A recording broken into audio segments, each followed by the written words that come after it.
elevating the discussion while talking about the things that matter most. You're listening to Society and the State, Life, Liberty, and Your Pursuit of Happiness.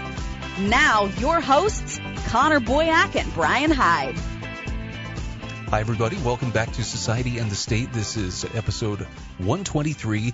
And in honor of the latest election having come and gone, and seeing as the Earth didn't tip off its axis and fall into the sun like some folks were expecting, I guess Connor and I are here to help you make sense of the aftermath, such as it is. And Connor, I think in setting up this episode, you asked the perfect question. The election has come and gone. Yeah, what's the difference? What difference does it make? And frankly, so what? Yeah. We do this over and over and over again and get so worked up.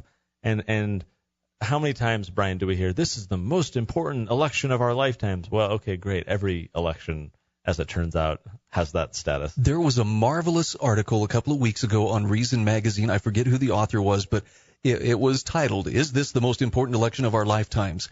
And the brilliance of this article was it went back not just 40 years or even 50 years, but it went back to elections in the 1800s where people were saying, this is the most important election of our lifetime. But especially, the last 8 election cycles, prominent politicians, prominent pundits are all opining why this could be the most significant election of our lifetimes. And it starts to sound a lot like the little boy who cried wolf when you hear it that many times. I have this article pulled up. We'll link to it on the show notes page, which is societyandthestate.com/123. Just one brief paragraph from what Brian is talking about. The author says, as elections go, 1976 was, quote, one of the most vital in the history of America, explained Gerald Ford. Both Nixon and John F. Kennedy believed the 1960 contest was the most important. Quote, I believe, my friends, that we are faced with the most important election in the history of the country, said Harry Truman in 1952. Before the 1888 election between Benjamin Harrison and Grover Cleveland, the New York Times claimed, quote, the Republic is approaching what is to be one of the most important elections in its history. In 1856, Stephen Douglas said it was the most important election since 1800. So, boy who cried wolf, Brian, I think that's very well put in terms of we're being desensitized. I guess let me push back against saying that. Like, you would think you would get desensitized because in The Boy Who Cried Wolf, they stopped listening to the boy, and then when it really mattered, they didn't listen to him. It seems like this is used every single election, but do you really think we're desensitized to it? It seems like this is a line that actually works and gets people very excitable and agitated. So I guess I wonder if that analogy does fit because people keep using it. It makes me think that it does rile people up a bit and agree with the argument. Oh, it definitely gets people, worked up and they're, anxiously fighting it out on social media, arguing their side. But when it's all said and done, what have they really accomplished? And I think that's kind of the approach that you were suggesting is, okay, so the dust has settled, What was the big shift that we were expecting to take place, this being the most important election of our lifetimes? And yet it never really seems that anything substantive takes place. Some names and faces may change, but the system as it is pretty much goes on as normal. Government gets bigger, control over our lives, and the cost of government doing business seems to grow regardless of who's in charge. Precisely. And clearly there are differences. We can't diminish the fact that between Republicans and Democrats and different candidates getting elected that everything's going to be the same regardless. That's not the point. The point is that, as Brian points out, probably 90% of the course is fixed and certain. If for nothing else, then the inertia and the forward movement of the whole apparatus that isn't going to be moved just because one new person happened to get elected or is running a bill or whatever. And so there's some slight deviation based on, hey, we have Obama, so we have Obamacare. Oh, we have Bush, so we have bailouts, right? Oh, we have Trump, so we have, whatever we have with Trump. It's hard to quantify. I'm still trying to wrap my head around it. Point is, there's some slight deviations, no doubt. But by and large, we are moving in the same fixed direction. And that's not to say don't get involved. That's not to say don't get a person X elected over person Y or whatever. The so what question, I think, speaks to the underlying problem, and that is things are largely staying the same. And, Brian, the way I wanted to take this episode personally was more to say what should we do now? It seems to me that the biggest problem with elections is that people get very agitated. You have all of the spending, all of the advertising going into candidate A and B trying to, get your vote. And then the election passes, the ad spend goes away, people move on with their lives. They think the game is over, right, or phase one is over or whatever. They go back to daily life, and yet the system continues on, the government continues to grow, that candidate gains power and begins actually doing stuff, but the public largely falls asleep. Am I wrong? No.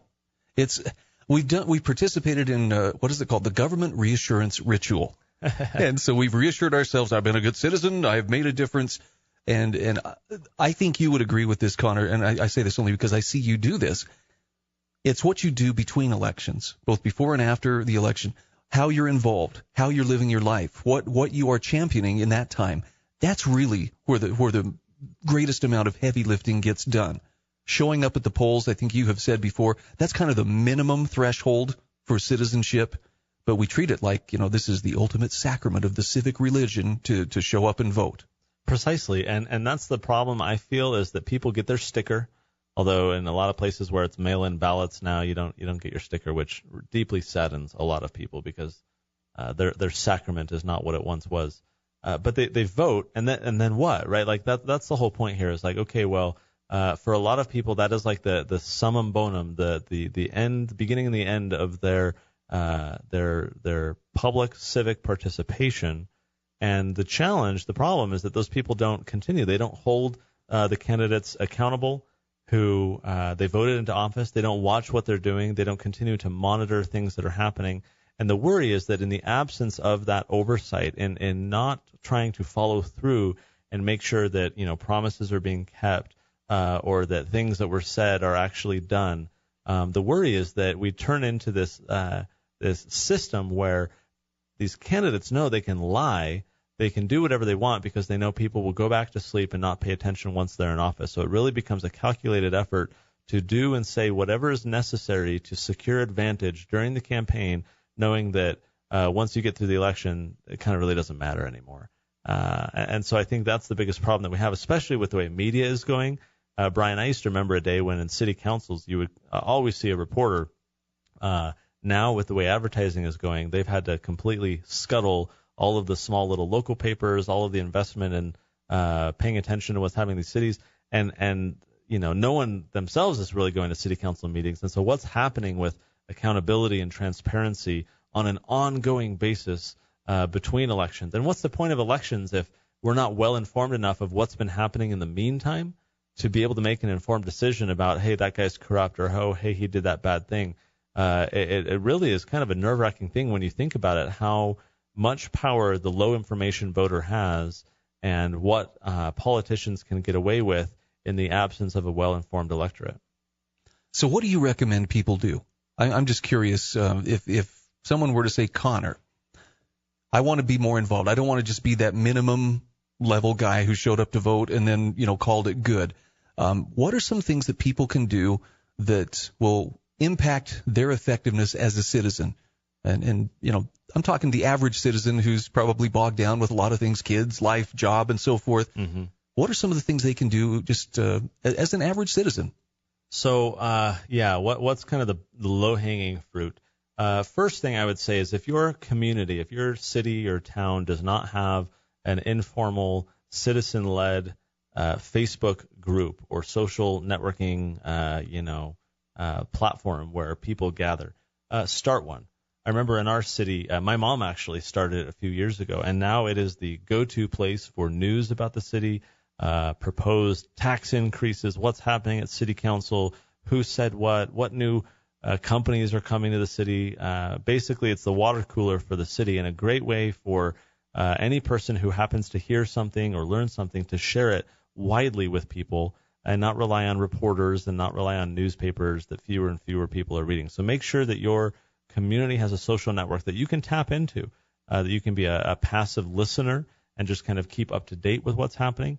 For those who are really enterprising, what I would say beyond that is set up a network of other active individuals and take turns going to city council meetings so that every single time there is somebody sitting there watching and documenting what's happening, sharing it with the group. I remember when I've done this in the past, and I kind of share a report from, the average citizen's perspective, that gets a lot of attention. And you know who else is watching that very closely? City staff and elected officials. And in our group, for example, whenever someone complains about a pothole, whenever someone complains about a road closure, this, that, and the other, it gets immediate attention because these city people know that a ton of people are watching, and they want to have really good customer service and want to resolve this so that they don't get the heat. And so take turns with other people going to city meetings, starting to listen and see who's doing what, and get to know these people. I've said on a past episode for political involvement, one of the best things I think you can do is to build a relationship. So if we're talking, let's say, at the state level, figure out who your state representative and senator are and offer to hold a little cottage meeting. Get 10, 15 of your neighbors together and invite that person to your home. It takes very little effort. They will want to show up. They like the ego boost. They want to be able to claim that, oh, hey, I did this cottage meeting and it was great. So you do it. You be the coordinator. Doesn't take a lot of effort. Have some snacks. Use your community Facebook group to put out the word and say, hey, first 15 people to sign up. I have room for you at my house. And now you've got a relationship with the state legislator, so that next time you call them, or in a few months when you do another town hall, they'll pick up your call. They'll listen. Now you have influence. You can take them out to lunch, sit down with them, hear what's important to them, share what's important to you. It doesn't take a lot of effort. The issue is that it takes interest.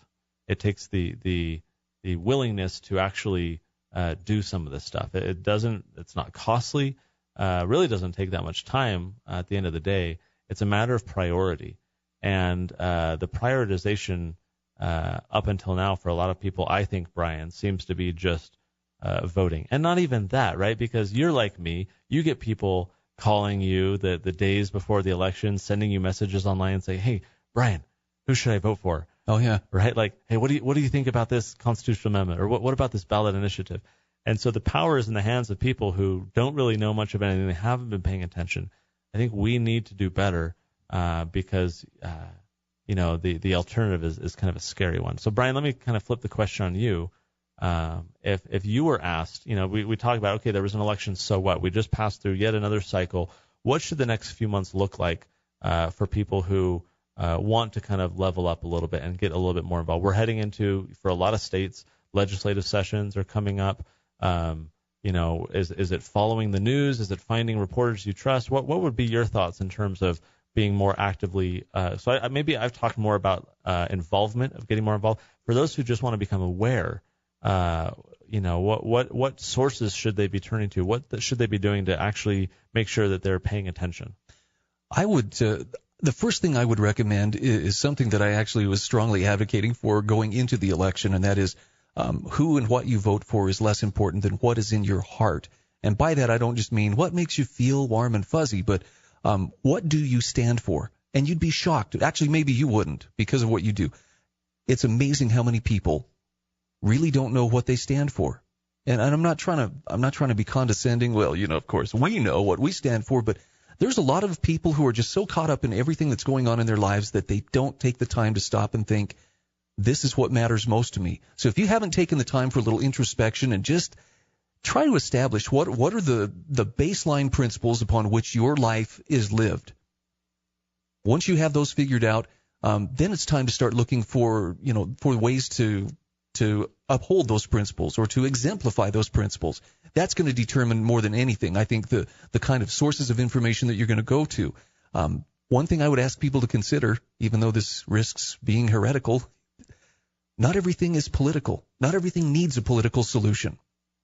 So there may be some solutions that you could find that could be handled within a family dynamic or a community dynamic or maybe even within a religious dynamic, where there are institutions or groups of people who would come together for common issues.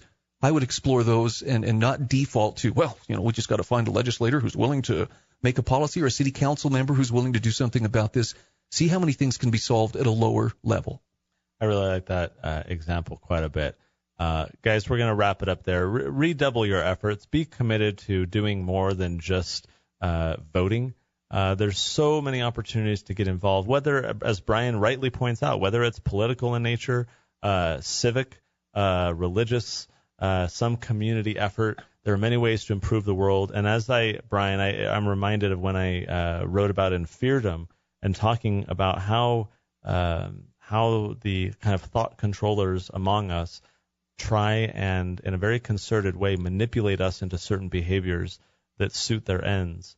And I think that's the danger here, is that voting is kind of this manipulated process. It's predictable, it's gamified, and I think it's intentional that so many in the public are kind of asleep, other than when they need to be awoken and mobilized. Okay, now you can stop paying attention, and we're gonna, bread and circuses all day long kind of stuff, and distract you, and it's a real challenge. And so make sure, dear listener, that you are committed to not being manipulated. Let's find ways to try and set ourselves apart, do a little bit more, and be committed to improving the world around us, not just by voting every couple of years. If anything, that's kind of a counterproductive thing or a non-productive thing. There's so many better ways to improve our world, politically and otherwise. So hope you get involved, hope you make a difference. We'll love to feature your story, talk to you about what you're doing. Please reach out to us. In the meantime, subscribe, keep listening, and thanks for sticking around for Society and the State. Thanks for listening to Society and the State.